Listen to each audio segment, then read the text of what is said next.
Je voudrais vous commenter aujourd'hui un arrêt de la Cour d'appel de Paris en date du 6 mars 2013 qui est relative aux clauses de non-affiliation. Les clauses de non-affiliation sont parfois présentées par certains confrères comme une panacée si on doit les comparer aux clauses de non-concurrence. Alors attention à leur régime, ces clauses peuvent évidemment être restrictives de concurrence et en réalité assurer leur validité est un exercice presque aussi délicat que celui d'assurer la validité d'une clause de non-concurrence. On va revenir en détail donc sur cet arrêt de la Cour d'appel de Paris. En l'espèce, que prévoyait la clause? On était dans le secteur de la distribution alimentaire et la clause prévoyait qu'en cas de rupture anticipée du contrat, du fait du franchisé, celui-ci ne pouvait pas s'affilier à une enseigne nationale ou régionale pendant une durée de 3 ans et dans un rayon de 5 km.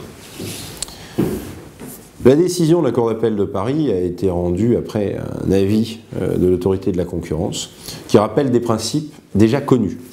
Premièrement, ces clauses ne sont pas anticoncurrentielles si elles permettent et ont pour objectif d'assurer la protection nécessaire du savoir-faire du franchiseur.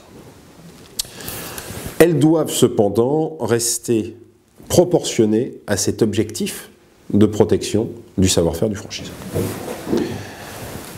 Ici, la Cour a considéré que le savoir-faire était en fait de faible technicité, spécificité et originalité.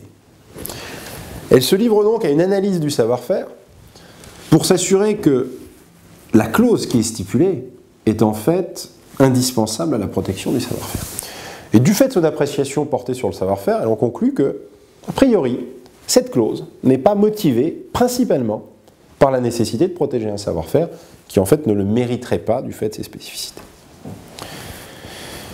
Le fait que la clause ne joue qu'en cas de rupture anticipée du contrat à l'initiative du franchisé, argument mis en avant bien sûr par les avocats du franchiseur, n'a pas été retenu favorablement, de même que la disparité des durées dans les clauses des contrats d'enseigne et d'approvisionnement qui ont été mises en avant par le juge pour faire considérer que cette clause n'avait pas pour but en réalité de protéger le savoir-faire, mais de dissuader le franchisé de quitter le réseau. Donc le juge s'est livré finalement à une analyse de l'intention du franchiseur qui était plutôt d'empêcher le franchisé de quitter le réseau et non pas réellement de protéger son savoir-faire et donc de stipuler une mesure proportionnée. La Cour a également considéré que la clause présentait des effets restrictifs de concurrence, comparables à ceux d'une clause de non-concurrence, dans la mesure où l'appartenance à une enseigne nationale dans le secteur concerné est absolument nécessaire pour permettre son approvisionnement et sécuriser sa clientèle. Et donc, la Cour a prononcé la nullité de la clause. Le fondement, c'est que cette clause était notamment contraire à la prohibition des ententes. Donc la rédaction de ces clauses doit être encadrée de manière très stricte. Là, je vous invite dans vos contrats à justifier vos clauses par la protection du savoir-faire, et ce, de la manière la plus détaillée possible.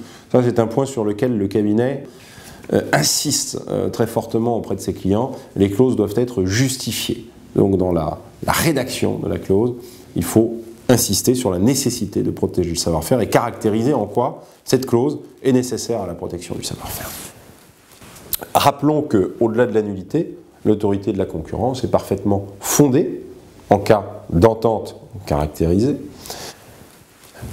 à affliger à l'enseigne une amende dont le montant maximum peut être 10% du chiffre d'affaires mondial de l'entreprise concernée.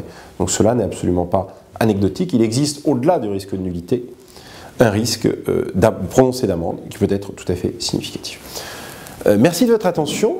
Je vous retrouve prochainement pour une nouvelle chronique d'actualité du droit de la franchise dans la newsletter vidéo. Merci et à bientôt.